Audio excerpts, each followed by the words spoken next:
tore from the wall down into the middle of the living room. So everybody rushed up from their rooms like, what the fuck happened, you know? Then it's like, walao. Then all cursing and swearing like, bloody hell, we are all going to do our bloody exam and then I'm going to clear up the shit. Then all of them heard, I'm sorry. A very small voice, I'm sorry. Is there anyone here? What did you find? You are listening to Supernatural Confessions.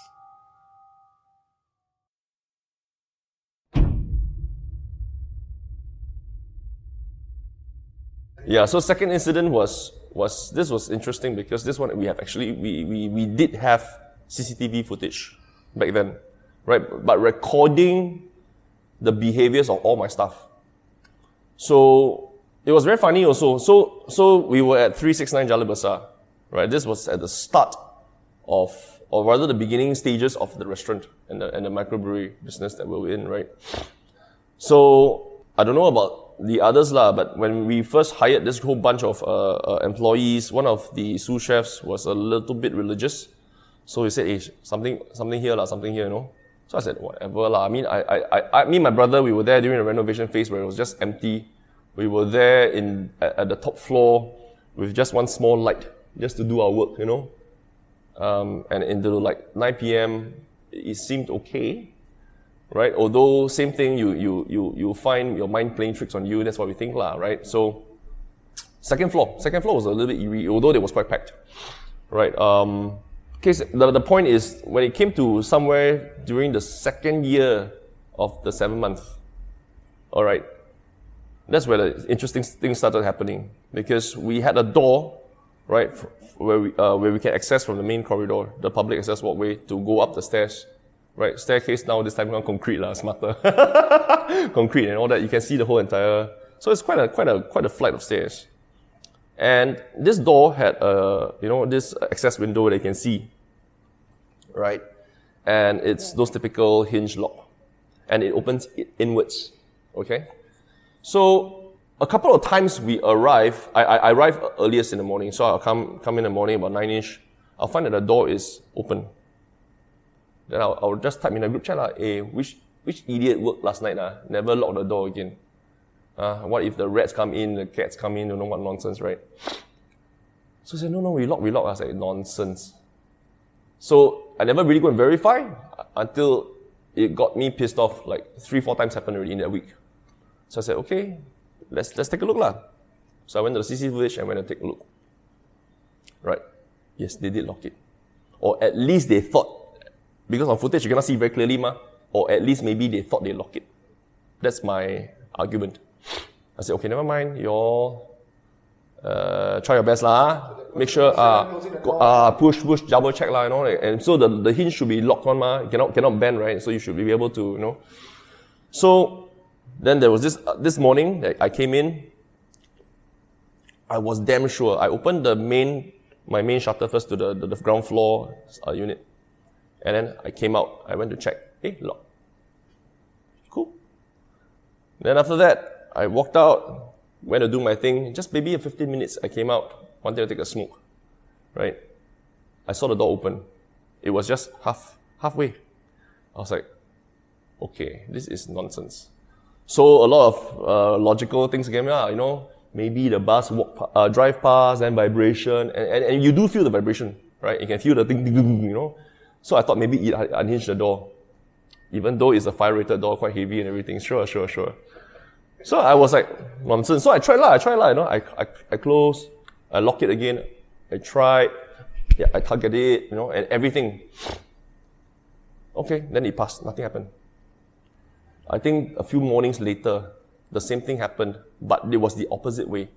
So this time around, I opened the main door, the main shutter, and went to the side door, right, to open this access.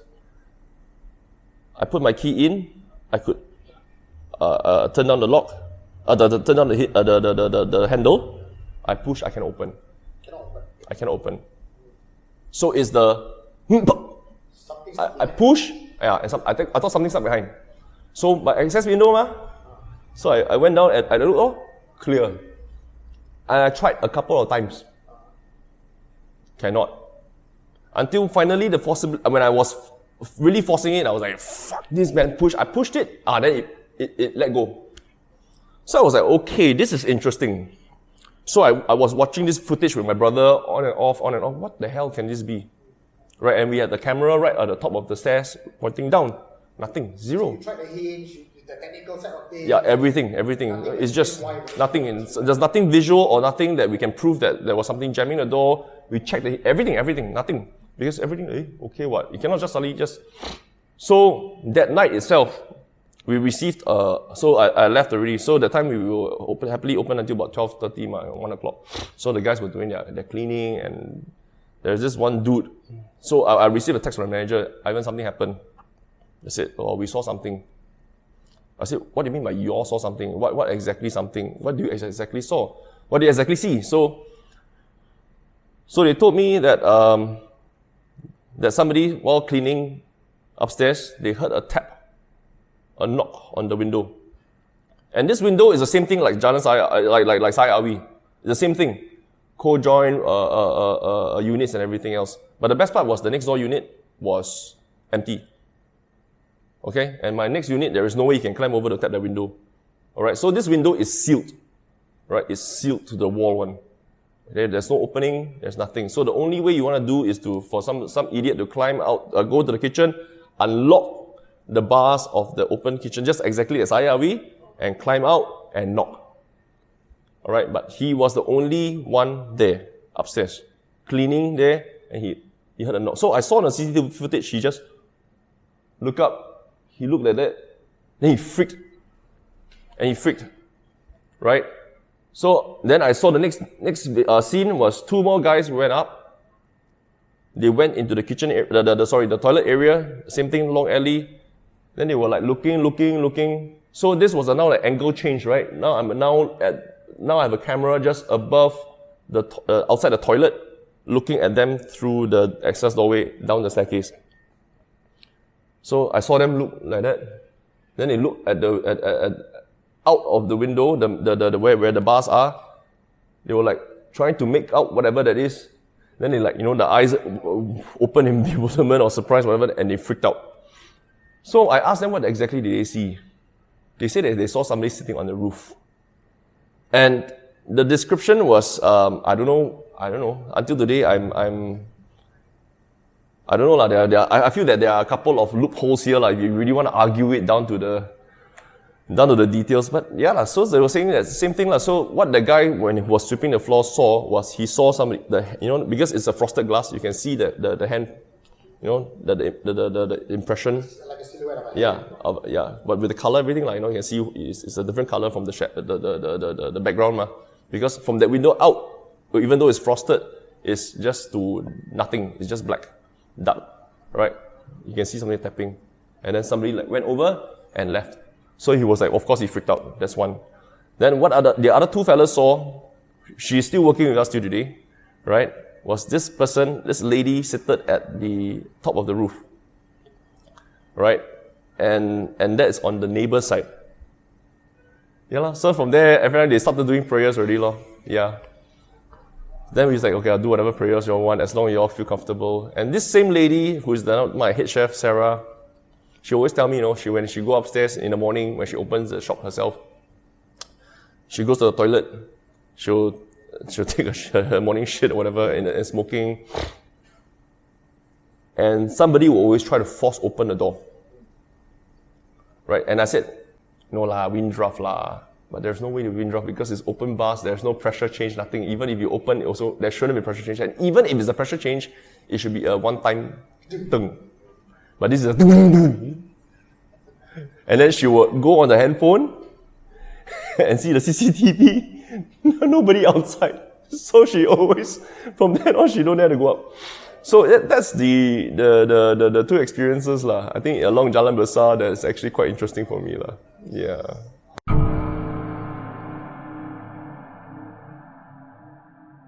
Army stories, we have a couple, but I think one of the most memorable one was during the SIT test. So we were doing BMT.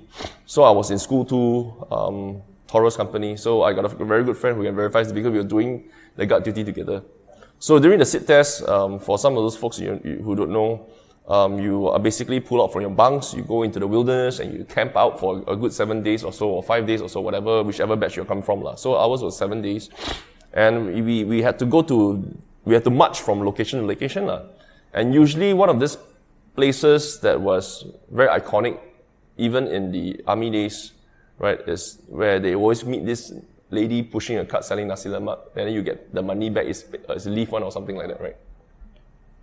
So urban legends. Urban legends lah. Not that I actually saw a lady selling nasi lemak lah, okay, but it was in an open clearing. So there were, if I remember correctly, there were rubber trees. So I don't just know they are very tall trees, right? And so we are surrounded by lalang, and this lalang was like tall, very tall, right? So you're talking about what 1 meter plus 1.6 meter tall lalang grass, and then it's very nice. It sways in the wind. So during the night when we were so we were spending the night there. So basically, the entire campsite was pretty much like a square, right? Trees in between, interspersed, and then we sleep in those little bashas that we built in between. And then around it, because of defense, so we have barbed wire, and then we have a standard guard point. So whoever want to go out must say password, go in must say password, right?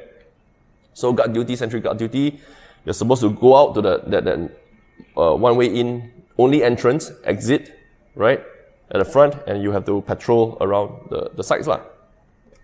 Nothing much, pretty much. So the night was quite a nice, well lit night because almost full moon, right? And me and my buddy were just patrolling lah. We're just patrolling. So it's a square. So this part here is the lalang. This part here is just basically the pathway into the forest and into other parts, right? So we were just walking around. So a couple of times already we were talking nonsense and everything. So I remember very clearly we were at this area. So at this corner. So 1, 2, 3, 4. Okay, we're at corner 1. So the guard entrance is here. I saw somebody jump over from here. I saw somebody at this corner jump over the barbed wire and walk towards the lalang. All right, and before the lalang field or whatever, there is just a very small clearing, right? Just a small clearing before it enters into the lalang, right? And I mean, there's no pathway, it's just lalang, right? So I saw that person squat down there. I was like, I nudged my friend, hey, we got one brother very garang taking a shit alone in the middle of the night in an open clearing. Siao, hey, let's go and check it out. Who's the idiot? So it was just funny, ha ha ha, very funny. So we walked. So the campsite is very, very small lah. You were talking about maybe 30 meters by 30 meters, about there. So we walked past the guard point. I told the sergeant, I said, hey, we're going to go and check it out lah. We didn't say what lah, don't want pauto, right? So we walked to corner number 2. So from corner number 2 to where the guy is squatting is maybe about another 20, 50 meters. Right. I shone torchlight. Oi, bro. Bangsai, what you all doing? Siao, nobody, you're supposed to have buddy, no. No response. But you still see the thing there? Yeah. Everything clear. Was it because the torchlight the light would be on the... Yeah, it was on the, but it's not a powerful, it's those small torches, the free one that the army give one, cannot make it one. So it's very diffuse, you see. Yeah. So it's not like... you see a shape of a person squatting down. But you can see little details details just like what you be wearing you're wearing a number 4 in slacks in the what you call the army vest right? That time was a grey right, with the big army word you can see behind army I see army right? So we were like, brother is one of the bros So we were like shining, hey. But the guy was still squatted, facing into the lalang. So shine. Nothing. They said, hey, no response, nothing. No response, just sat there like he was taking a shit. Literally squatting there taking a shit. Right? And after that, my friend was saying, hey, that's how he lang. I said, yeah, maybe. I said, maybe also blind also. I said, well, everybody's damn shack already, what? So possible. So we walked just further down, following the perimeter still. So you left him there? Yeah, we left him, but we just kept our eye on him, And it was quite a well lit night, right? Because of the moon. Right? We can see the outline, we know that there's a difference, from the color and everything. So just walk I said, hey, it's actually quite a while lah. And the guy's not moving. I think he concussed there already and knocked out already, sleep already. So we were still joking, Then again, so we stopped in about midway between checkpoint 2 and 3. So this was already now reduced, right? So now we are direct, right? It's about 12 meters. 12 meters, 10 meters. This time I shine a light, what? Same thing we saw, both of us saw. There is no way you cannot bloody see that. We're like, oi! Xiao, who is this, No response. Then my friend started to freak out. He was like, hey, something wrong, we call boss, we call sergeant. I was like, no lah, go and check it out lah. What? So nothing crossed my mind. I just want the garang soldier lah, I want to go forward already. Oi. So I was approaching him slowly, so we were very, very careful approaching him. Then my friend was like pulling me lah, hey, don't go, something wrong. Just call lah. I ran back and call. I said, no lah. I mean, later sabo him lah, guard duty lah. They don't kena guard duty one, kena charge one. So I was like, never mind lah. Then I shine torchlight. I said, hey, take 2 torchlight lor, shine lor. Impossible, you cannot see what. So we shine. The guy no response. Right? So we were like, okay, that's where I started a bit worried about this fella. Because I don't know whether you have an issue or not. Right? But I approached, now I'm cutting the distance already, less than 10 already. Right? You can definitely hear me in a earshot. Right? No response. So I keep, oi. He said, hey, fuck, what the fuck are you doing? Blah, blah, blah, Nothing. He just stood up. He walked into the lalang. Was his pants on the whole time? Everything on. No, he was not shitting. He was just sitting, like squatting there like he was shitting. Okay. He just stood up and walked into the lalang. And mind you, there was no lalang path. There's no pathway with a lalang like those Vietnamese holiday videos you see. It's really just grass. Yeah. You walk right through. So you can see the grass parting. We can see all the grass parting and just walk right through. And so to me, that was red alert really. Because again, still not supernatural. Yeah. Red alert because now we have one guy lost. I don't know who the hell that is. We ran back, we told the sergeant, we saw one fella just walk in. Like they say, what the hell, kena screwed lah. Immediately wake everybody up, we did a head count. All there. So the funny thing now is this. So that was just me and my buddy Phil, we saw this whole thing. When by chance, I recounted this incident to now one of my partners from in Bangkok. He said he had exactly almost a similar thing in that same location, wearing exactly the same thing that we described. So for his story was that in that same area, right, not the lalang side, but on the other side where the pathway is, they were doing I think what you call a fire exercise or something like that. So it was the leapfrogging thing, like fire movement, right? Leapfrogging thing. Raining about 7-ish, 8-ish. Right, so our universal blank bullet, bang, and squat down there, wait now. So the same thing. Bang, everybody was proning against the slope, pointing at the direction where they were going to fire. He turned back, he saw one fella looking the other way, wearing exactly the same thing. But also squatting. Same description. I didn't even tell him, I didn't describe the clothes. I told him, I said, we saw this, and that was it. Then he described the story. I said, what? Then what? He dressed in full gear, ma. What? With gun, everything, you all should be able to see, ma. Then because if you're wearing your SBO, you should be able to see the name at the back, right? The numbers and everything. No, he was wearing army vest. The army grey color vest. Just squatting there. I can see the rain, everything all wet on him, everything. And he just stood up, and I was like, we saw, he nudged his friend, they saw, the guy just stood up and walked. Like that, same.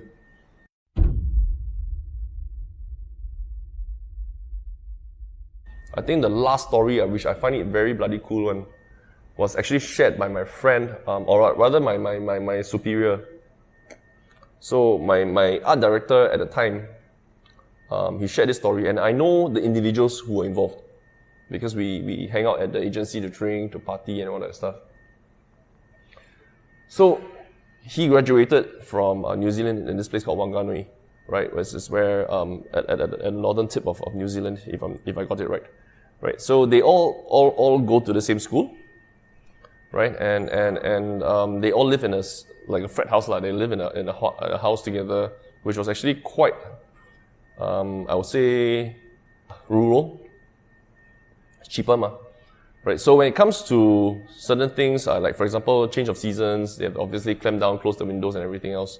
So apparently this problem started getting more serious. So same thing, they were discussing like, hey, do you see my items? See my it got moved around. So one of these bros was sharing with me that, he was just doing his stuff, his final year project, whatsoever. He was very certain that he left his cigarette on his left. Because that's his MO, see? Been doing this. When he turned around and get a littered cigarette, the cigarette was gone. So he thought it rolled on the floor. Don't have. Then he was just like, what the fuck? Right, then he found a cigarette on the side, on the right. Then he was like, okay, so little incidences like that. Little incidences like that. Quite forgettable ones, nothing big. Until one fine day, winter, all the windows were closed, thermostat was on, no wind, nothing, right? They had the old CD racks, the full tall CD rack, last time we had the CD racks to put the CDs, collapsed in the middle of the living room for no apparent reason. And this was a CD rack that's mounted, fixed to the wall, not on the wall, but it's there, but it's just fixed because of central gravity, right? Like those IKEA safety devices, It tore from the wall down into the middle of the living room. So everybody rushed up from their rooms like, what the fuck happened, Then it's like, walao.